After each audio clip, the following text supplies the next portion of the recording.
am Olivia Walker, and if someone had told me that my life would take a drastic turn because of an overheard phone call, I would have laughed in their face. But it was true. Everything began at that moment, the moment I realized that my father, the man who always smiled brightly and reassured me that everything would be okay, was actually facing the risk of losing everything. I grew up in a middle-class family in the small town of Riversdale, Oregon. My father, Henry Walker, owned a furniture manufacturing company known for its beautifully crafted oak tables and kitchen cabinets. My mother, Laura Walker, was an elementary school teacher who devoted herself to caring for our family, keeping our home filled with laughter and warmth.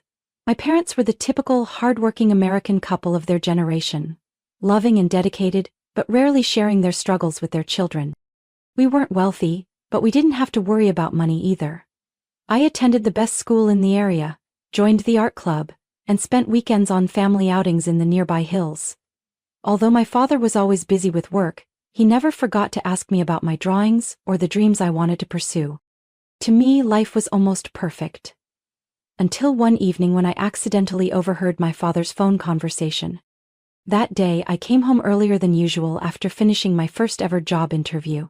I was about to head to the kitchen when I heard my father's voice coming from his office. Normally calm and reassuring, his voice was tense and sharp this time. "No, I won't let you take over my company," my father said, his words clear and cutting. "I've worked my entire life to build it, and I'm not going to give up." I froze in the hallway. Someone was trying to take over his company? Why hadn't he ever mentioned this before? I wanted to step in and ask, but my feet felt rooted to the spot. I stayed there and listened to a few more lines, enough to understand that his business was in serious financial danger. Then, he hung up. At dinner that night, my father seemed like his usual self. He joked about a strange customer who wanted to order a table in a bizarre shape. My mother laughed, but I stayed quiet, observing him closely. I noticed the fine lines around his eyes and how his smile didn't quite reach them. These were details I had never paid attention to before. It dawned on me, he didn't want my mother or me to worry, but that only made my anxiety grow. His company was his pride and joy, the product of a lifetime's work. If he lost it, I couldn't imagine how it would affect him. That entire night I lay awake, my mind racing with questions. I didn't know much about business or finance, but one thing was certain. I couldn't just stand by and watch my family be consumed by this storm. I had to do something. I didn't know what I could do yet, but I was determined to figure it out. The next morning, after my father left the house, I opened my laptop and searched for information about his company. It didn't take long to find out who was trying to take it over. A powerful businessman from Portland named Richard Blake. From that moment, I knew my life would never be the same again. I couldn't just let everything fall apart without doing anything. After gathering all the information I could about Richard Blake, the man targeting my father's company, I decided I had to meet him in person. It sounded crazy, but I had no other choice. My father would never ask anyone for help, and I knew he wouldn't allow me to get involved. So, I had to take matters into my own hands.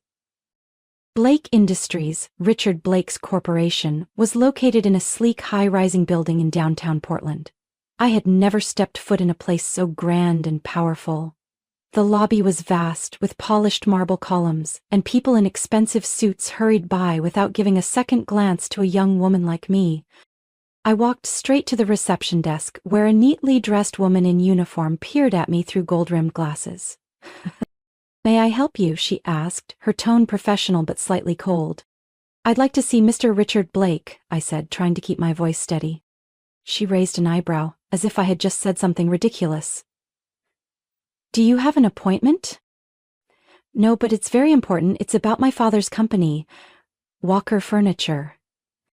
She stared at me for a moment, then sighed, as though she was used to people showing up without appointments. "One moment, please," she said before dialing an internal number. A few minutes later, I was directed to the top floor. My heart pounded as I stepped out of the elevator. Richard Blake's office was enormous, with floor-to-ceiling windows offering a panoramic view of the city. He stood there with his back to me, his tall frame and neatly styled salt-and-pepper hair commanding presence. "Olivia Walker, is that right?" he said, turning around. His cold, piercing eyes locked onto mine. "You're here about your father's company, am I correct?" I nodded, swallowing the lump of anxiety in my throat. "Yes, Mr. Blake. I want you to stop the takeover of Walker Furniture. It means everything to my father." He smirked, though it wasn't exactly a friendly smile. I'm sorry, Miss Walker, but this is business. No one backs down just because of a polite request. I clenched my fists, refusing to let fear show on my face. My father has spent his entire life building that company. He's created real value for the community. Can't you reconsider?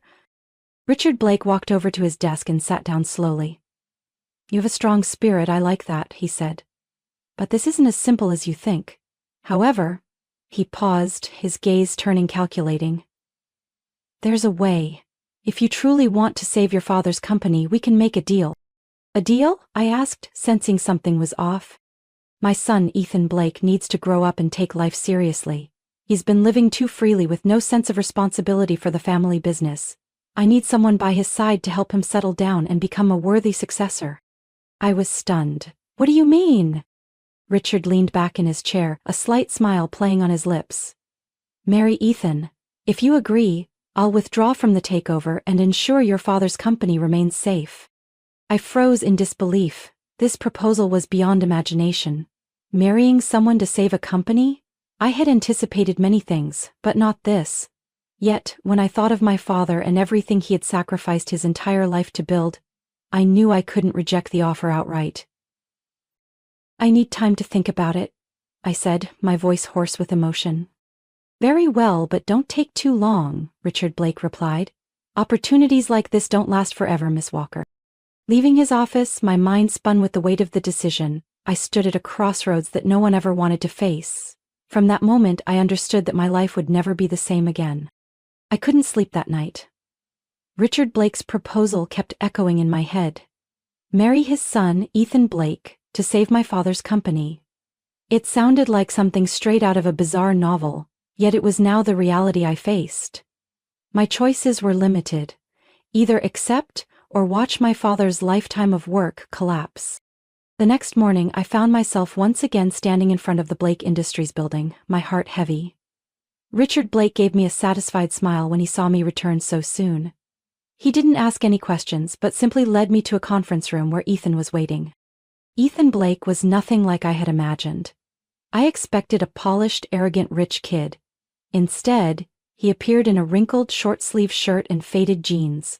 His brown hair was slightly messy and his blue eyes looked hazy, as if he had just woken up from a long night of partying. When I entered, he glanced up, raising an eyebrow. So, you're the girl my father wants me to marry? He let out a sarcastic laugh, a smirk spreading across his face. What is this, some kind of joke? I didn't flinch. Listen, I don't want to be here either. But we both know that neither of us has many choices, right? Ethan shrugged, leaning back in his chair, a hint of amusement in his eyes. Yeah, you're right. I guess my father put you in a position where you couldn't say no. And he's doing the same thing to you, I retorted. Ethan chuckled softly, this time without the sarcasm. He extended his hand. I'm Ethan. Looks like we'll have to get used to each other. I shook his hand, feeling the warmth of his slightly calloused palm. I'm Olivia. Let's try to get through this with as little pain as possible. We began dating according to his father's plan. Our meetings were meticulously arranged. Dinners at upscale restaurants, attending concerts, and making public appearances as the perfect couple. But nothing about it was perfect.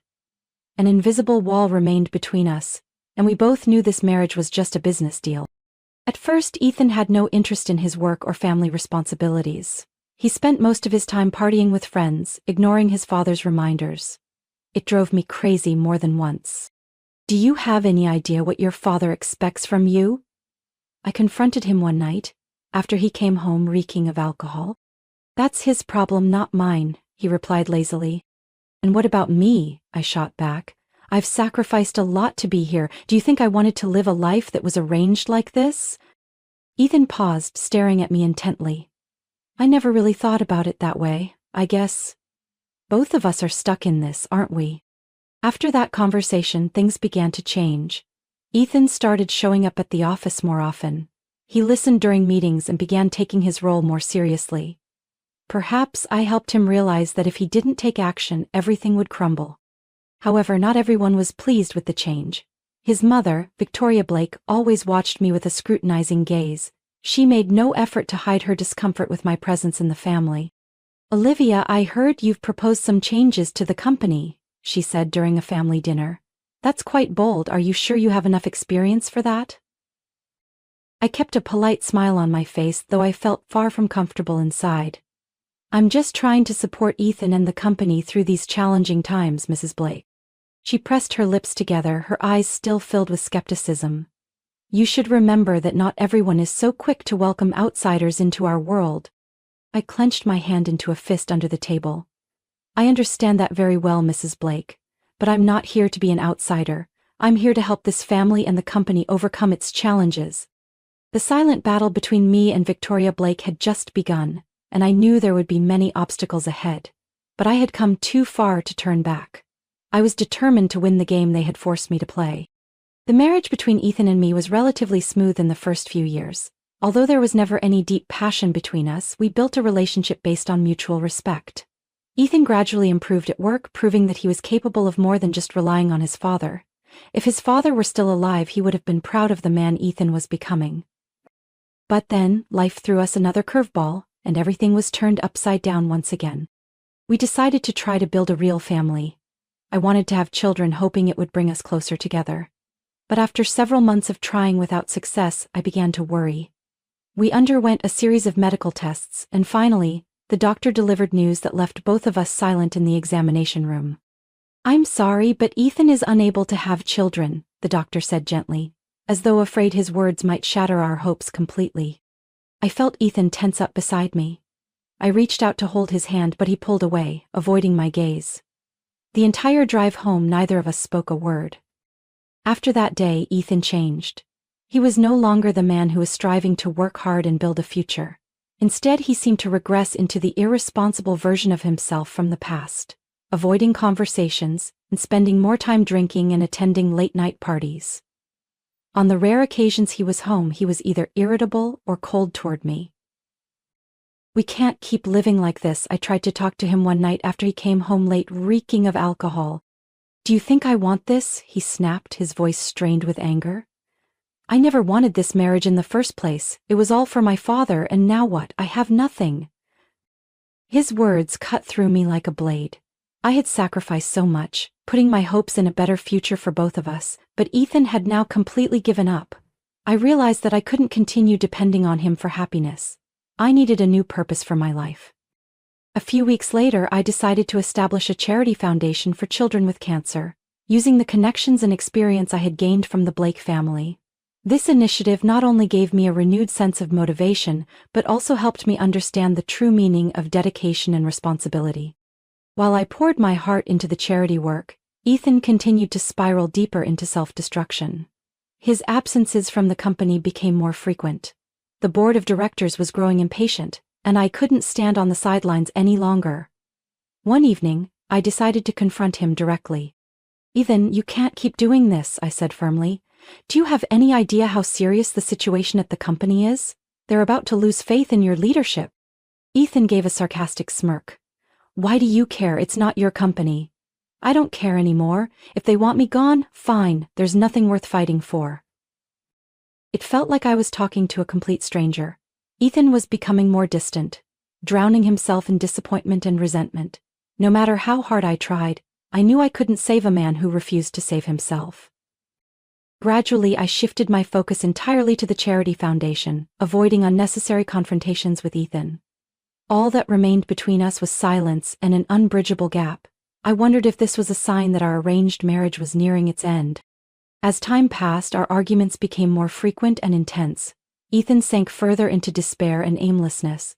On several occasions, he blamed me for everything that had gone wrong in his life. At first, I tried to endure it, but my patience had its limits. One night, Ethan came home drunk. When I tried to talk to him, everything exploded. "What do you want me to do, Olivia? Since the day I married you, my life has been nothing but failure," he shouted, his bloodshot eyes filled with anger. "Don't blame me, Ethan. You gave up on everything before either of us had a real chance to try," I fired back, my voice trembling with rage. "A chance? What chance?" he sneered. "This whole marriage was just a joke orchestrated by my father and you? He forced me into this, and you're nothing but a puppet, doing everything to protect your family's damn company." His words hit me like a punch to the gut. I had sacrificed so much, put in every effort to support him, and all I got in return was bitterness. "I've had enough, Ethan. If you want this to end, fine, but don't think for a second that I'll let you drag me down with you." Ethan stared at me coldly, then let out a bitter laugh. "End it? You think I'll just let you walk away that easily? You have no idea who you're dealing with." The conversation ended with a tense, threatening silence. A few days later, I received a packet of documents, divorce papers, from Ethan. It seemed he had decided to give up on everything, but I knew this wasn't the end of it.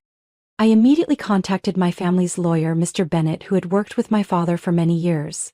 I wanted to ensure that both my rights and the company would be protected. When I met with him, I received news that left me stunned. "Olivia, there's something you need to know," Mr. Bennett said as he opened an important file. "Before he passed away, your father transferred full ownership of the company to you. Ethan has no control over it whatsoever." I stared at him in shock. "What do you mean? Ethan doesn't know about this?" "No, he doesn't. Your father handled it very discreetly. He wanted to protect you from any potential risks." The information left me both surprised and relieved. Even after his death, my father had thought about my well-being. I silently thanked him for his foresight, but also knew that this would drive Ethan into a fury. And I was right. A few days later, Ethan showed up at my house in a fit of rage. "You think you've won, don't you?" he shouted. "You secretly took everything. Your father stole my inheritance, and my mother didn't leave me a damn thing. It's all your fault." I stood tall and faced him. "Ethan, you destroyed everything yourself. No one stole anything from you. My father did what he had to do to protect his family's legacy, and if your mother left her estate to me, it's because she saw something you never did. That I deserve it. Don't give me that self-righteous crap."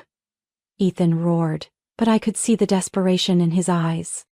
He stormed out, leaving behind a whirlwind of emotions within me. This marriage was truly over. There was nothing left to salvage. From that moment, I knew I had to stand up for myself, protect what was mine, and keep moving forward. The next day I signed the divorce papers, feeling more at peace than ever before. For the first time, I truly felt in control of my life. A new chapter awaited me, one free of burdens and ties to the past. Now, I was Olivia Walker, a completely free woman. After signing the papers, I knew I needed to focus entirely on work. Walker Furniture was now my responsibility, and I couldn't let Ethan's failures jeopardize the legacy my father had built. To help me navigate the challenging early months, I hired a business consultant named David Carter, an expert in corporate restructuring. "You have great potential, Olivia," David said during our first meeting. "But the important thing is that you need to learn to trust your own decisions. It won't be easy, but I believe you can do it." His encouragement boosted my confidence. Under David's guidance, I gradually became familiar with financial strategies, human resources management, and new product development projects.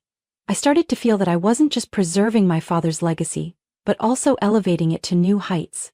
The business reports for the first quarter after I took over showed significant improvement, and for the first time I experienced a sense of pride I had never felt before. Although I was busy with work, I didn't forget another responsibility: taking care of my former mother-in-law, Victoria Blake. After Ethan had left my life, Victoria seemed to see me in a different light. Perhaps her final days had given her time to reflect on the past and the conflicts that had strained our relationship. "I didn't expect you to still be here for me," she said one afternoon when I visited. "After everything that happened, I thought you would have abandoned me." I smiled gently. "No matter what, you're still part of a family I once belonged to. I don't want anyone to face illness alone." The time I spent with Victoria became a period of healing not only for her but for me as well. We had long conversations about mistakes, the unrealistic expectations she had placed on Ethan, and the pressures she had endured. I began to understand more about why Ethan had become the person he was, even though it couldn't change the past. Victoria gradually weakened, but I remained by her side. One quiet evening, as I adjusted her pillows, she gently took my hand. "Thank you, Olivia. You are a strong and remarkable woman. I hope you find true happiness in the future," she whispered, her voice weak but sincere. Tears welled up in my eyes, but I kept smiling. "I will, Mrs. Blake, and thank you for believing in me." She passed away a few weeks later, in my arms. I personally arranged her funeral, ensuring everything was dignified and meaningful. Ethan did not show up, which saddened me, though it was no longer a surprise. A few weeks after the funeral, Victoria's lawyer Charles Fisher contacted me. "Olivia, there are some matters in Mrs. Blake's will that you need to know. I believe you'll want to come to the office to hear the details in person." When I arrived, I was surprised to see Ethan there. He sat with a disheveled appearance, dark circles under his eyes, and a face filled with resentment. A young woman, likely his new girlfriend, sat beside him, visibly uncomfortable. "You're here," Ethan growled, his eyes full of hostility. "I'm sure you manipulated everything to take what was my mother's." I didn't respond. I waited for Mr. Fisher to begin reading the will. When he reached the most important part, that Victoria had left the entire estate, including her mansion and savings, to me, with the condition that the funds be donated to my charity. Ethan's face contorted in rage. "What up?" he shouted, leaping to his feet. "No way, this is a scam. My mother couldn't have done this." "Sorry, Ethan," Mr. Fisher said calmly. Mrs. Victoria confirmed this many times before her passing. This was her final wish. The woman next to Ethan immediately stood up, giving him a look of disdain.